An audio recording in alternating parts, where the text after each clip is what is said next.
लगेच बंद.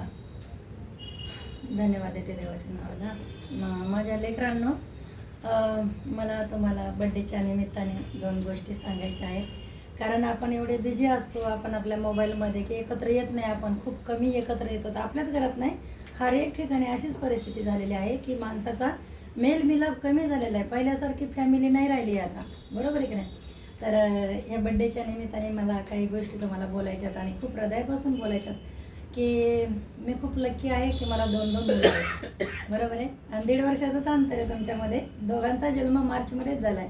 विशेष म्हणजे एका महिन्यामध्ये मला 2 गिफ्ट भेटलेले आहेत देवाकडून. तर मला हे सांगायचं आहे की आपण जीवनात जगताना की एक प्लॅनिंग आपल्या जीवनामध्ये असली पाहिजे. की तुम्ही लहान असताना काही गोष्टी आम्ही तुम्हाला नाही शिकवल्या, नाही शिकू शकलो परिस्थितीनुसार. पण मी आता तुम्हाला सांगते की मतलब एक चांगला इन्सान बना तुम्ही आणि एक प्लॅनिंग करा जीवनामध्ये. आणि चांगल्या गोष्टी हमेशा आपण ऐकतो, लोक जे मोठे मोठे असतात ना, तर त्यांच्या तोंडून ऐकतो की माझ्या आईवडिलांनी मला असे संस्कार शिकवले किंवा माझ्या वडिलांनी असं शिकवलं किंवा माझी आई तशी शिकवत होती. ते याच्यामुळे सांगतात की ते इम्प्लिमेंट करतात आपल्या जीवनामध्ये. आईवडिलांची मजाक कधीच उडवायची नाही आणि मजाकमध्ये घ्यायचं नाही. जेव्हा ते बोलतात ना तर हृदयापासून जे रागवतात ना, तर त्यांच्या हृदयात प्रेम असतं बाळा. त्यामुळे असं मन आंबट करून घ्यायची काहीच गरज नाही. की हे वाढदिवसाच्या निमित्ताने तुम्हाला मी सांगायला लागले की फ्रेश कसं राहायचं हमेशा. जेव्हा तुम्ही फॉरगिव्ह करायला शिकताना तेव्हाच तुमचं जीवन फ्रेश राहील बघा. नाही तर कालचं आंबट भाजी आजही ठेवली पातेल्यात तर काय होते, त्याचा दुर्गंध यायला लागतो. तसंच आपलं जीवन आहे. आपल्या हृदयरूपी भांड्यामध्ये कालचं परवाचं जुनं पुराणं निगेटिव्ह गोष्टी, नफरत, जलन असं ठेवलं तर आपण चांगला माणूस बनू शकत नाही बाळा. तर आपण प्रत्येकजण चुकतो, पण आपण माफ करायला शिकलं पाहिजे. खूप मोठा गुण आहे, गुण आहे, क्वालिटी आहे एक. तर ती तुमच्यात असली पाहिजे, फॉरगिव्ह करण्याची आदत. ओके. मम्मी पप्पाचा आदर याच्यासाठी आम्ही म्हणतोय की आम्हाला तुमच्या आदराची गरज नाही. म्हणजे तसं बघायला गेलं तर पप्पाला खूप लोक प्रतिष्ठा करतात आणि मला पण खूप लोक नमस्कार करतात, त्याच्याबद्दल नाही गोष्ट चालली. तुम्ही आशिषित व्हावं म्हणून आम्ही तुम्हाला शिकवतो की तुम्ही आदर करा मम्मी पप्पाचा. ओके. तर याच्यामागं स्वार्थ नसतो आईवडिलांचा. जे आईवडील म्हणतात ना की आदर करा, याच्यामागं तुमचं आशीर्वाद लपलेला आहे. ऐकलं का? तर तेव्हाच तो आशीर्वाद ॲक्टिव्ह होतो. तेव्हा एखादा लेकरू आईवडिलांचं ऐकतंय, आज्ञा पालन करते.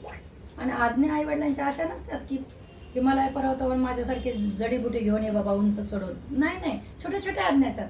जसं की पाणी दे बाळा, हे सामान आण बाळा, असं करू नको, हे वाईट आहे ते चांगलं आहे. तर ह्या गोष्टीचा तुम्ही जीवनामध्ये अवलंब केला तर तुम्ही खरोखर खूप चांगला माणूस बनाल.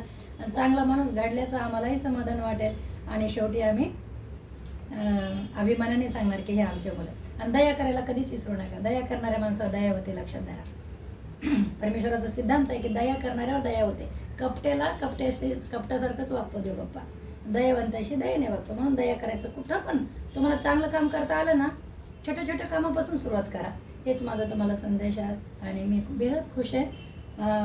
तुम्हाला असं वाटत असेल की, पण ते देवबाप्पालाच माहिती आहे माझ्या हृदयाची ती सच्चाई, की मला खरंच वाटतं तुम्ही चांगला माणूस बनाव. आणि निराश राहायला हॅलो दुसऱ्या टिप्स देणार आहे बेटा.